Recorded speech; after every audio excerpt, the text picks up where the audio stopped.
Bismillahir Rahmanir Rahim and Assalamu alaikum wa rahmatullahi wa barakatuh. Today is Ramadan day 26 and we're going to do another of Allah's name. Today we're going to do Al-Qaadir, the omnipotent, the all-powerful. So as always, we're going to start with the definition. Al-Qaadir means that Allah has complete and perfect power over all things. Nothing is beyond His ability, and His will is always carried out. He can create, change, or destroy anything with a single command. His power is limitless, and nothing happens without His permission. This name reminds believers to trust in Allah's control over their lives and to seek His help in all matters.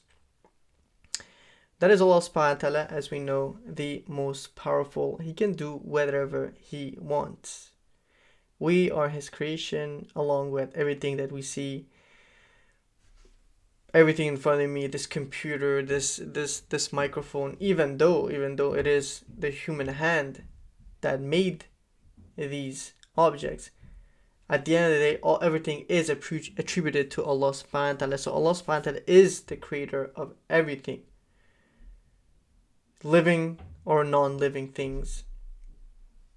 So us, we are His creation. He can do whatever He wants with us. Allah subhanahu wa ta'ala is the most merciful, the most generous. He always wants the best for us. But even if in a world we're to think that Allah was different from the description that He gave to Himself,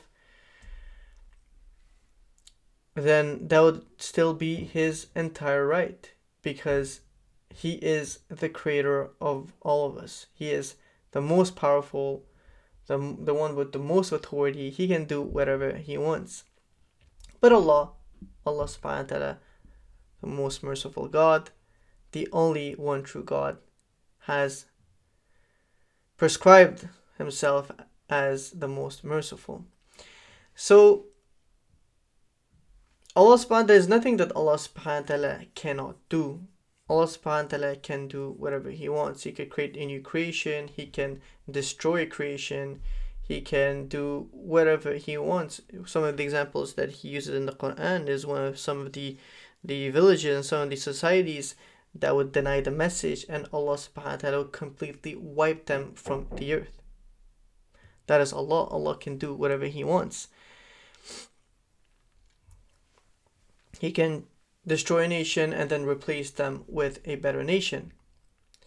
Allah subhanahu wa ta'ala, He could have done whatever He wanted. He could have done whatever He wanted for us to have a connection with Him, but Allah subhanahu wa ta'ala chose to send prophets. Allah subhanahu wa ta'ala chose to send messages through these prophets, and our final messenger, Rasulullah sallallahu alaihi wasallam, got the Quran that was revealed to him. So all that to say, let's always trust in Allah subhanahu wa ta'ala. Let's always believe in the one God that has power over everything.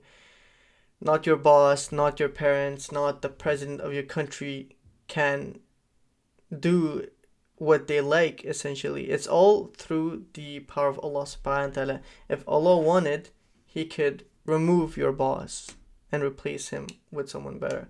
Or if He wanted, Allah subhanahu wa ta'ala, He could remove all of these tyrants inside the earth right now. But Allah subhanahu wa ta'ala delays them. He delays them until a time, because He knows best to what to do with those people. So let's always trust in Allah subhanahu wa ta'ala. Let's always believe that if we need something, yes, let's work for it hard in this world. But at the same time, you could do whatever you want. You could work as much as you want. But if you don't have taqwa, and if you don't have the belief in Allah subhanahu wa ta'ala that everything comes from Allah, then you could do whatever you want. But at the end, it is Allah subhanahu wa ta'ala that can give you that thing that you want. So if you need anything, if you're in a trouble, or if you're in a situation that you want to get out of, always make dua. Always ask Allah subhanahu wa ta'ala to help you with the situation that you want, or to give you what you want. Because truly everything comes from Allah subhanahu wa ta'ala. if we take a small example, someone wants to get married and they constantly make dua. They make dua that Allah subhanahu wa ta'ala gave me a good wife. Allah subhanahu wa ta'ala gave me a good wife. Allah subhanahu wa ta'ala gave me a good wife. So they do that pretty much every day. And one day they meet someone else. They meet a partner, a potential partner, and it looks like things are going well until things are not. And then from the discussions go from wanting to getting married to this is not working out. I think we should go our separate ways. Of course, I'm saying all this in the context of everything being halal. And then when things don't work out with that person, you start getting maybe a bit depressed, a bit sad that why didn't work? I was making dua, and Allah subhanahu wa ta'ala is Allah subhanahu wa ta'ala not answering my dua? I'm making dua to have a partner, a good partner, but Allah subhanahu wa ta'ala completely removed that person from my life. And then that same person a couple of years later finds someone else. Maybe he's not even looking for someone. And then that person turns out to be the best person for him. That person turns out to be the best person that they could marry. And then everything starts to make sense and they start to be grateful back again. And they thank Allah subhanahu wa ta'ala that the first potential marriage did not work out. The second one worked out because the second one was the perfect for that person. So Allah subhanahu wa ta'ala knows everything and we don't know anything. So when we ask Allah subhanahu wa ta'ala for something, let's always ask Allah subhanahu wa ta'ala for, Ya Rab, let's say I need money. Ya Allah subhanahu wa ta'ala, you could ask this way. Ya Allah subhanahu wa ta'ala, give me the money until I could do good. But the amount that is more than that, that's gonna harm me, do not give me that money. Ya Allah subhanahu wa ta'ala, give me money so I can do good. But if money is not something good for me, then don't give it to me.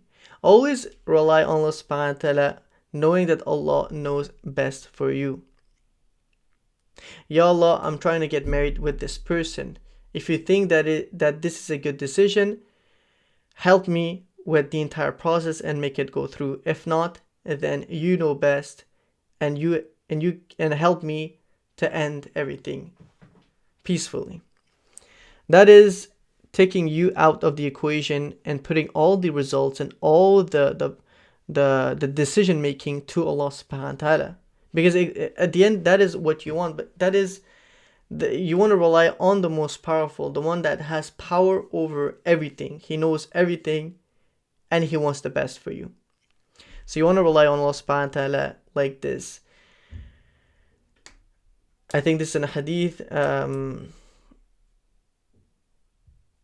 I don't want to be mistaken, but I think it's in a hadith that Rasulullah said that the believer should be like the birds that fly out in the morning and then come back into their nest with their bellies full, fully relying on Allah subhanahu wa ta'ala's rizq. So we want to be the same way as everyday people. We want to fully rely on Allah subhanahu wa ta'ala as believers in the religion of Islam. We want to fully rely on the most powerful because He does whatever He wants. He has power over everything. So let's not depend on our boss or our friend. Of course, we do the worldly things. If we need something, we go ask around. We do our best to get something done. But at the end of the day, we have to always think and be in the mindset that Allah, the most powerful, is in control of everything. So that is Him, Allah subhanahu wa ta'ala, truly, that we're asking for things. So that was it for today. I hope I conveyed the message in a clear way. If not, forgive me. Today was day 26. SubhanAllah, Ramadan is passing so fast. Thank you for watching, and I'll see you tomorrow.